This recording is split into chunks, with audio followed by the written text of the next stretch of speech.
एले फरूकाबाद वास्ते एले इलाका वास्ते अजीम खुशखबरी। अगे वड्डे सर्जन डॉक्टर को जाना पैंदा सी लाहौर शेहूपुरे।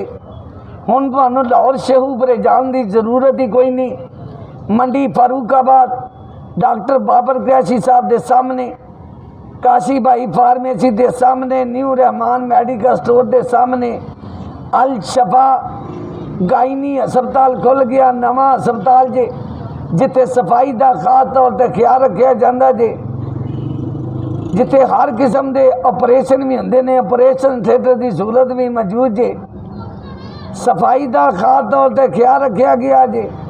गायनी की specialist lady surgeon doctor FCPS MBBS lady surgeon doctor Kinza Rana साहबा बीबियां भैनों का इलाज करती पई जे। बीबियां भैनों की स्पैशलिस्ट लेडी सर्जन डॉक्टर बीबियां भैनों का इलाज करती जे। ते बच्चों की specialist lady surgeon doctor Romaisa Khurram साहबा ये भी सर्जन डॉक्टर ने। डॉक्टर खुरम चंगेजी साहब हड्डी जोड़ डॉक्टर ने, ये भी सर्जन डॉक्टर ने। डॉक्टर कामरान चंगेजी साहब ये भी सर्जन डॉक्टर ने। डॉक्टर रफीक हरियारी साहब ये भी सर्जन डॉक्टर ने। इस वास्ते तुहाडे फरूकाबाद वास्ते अजीम खुशखबरी है।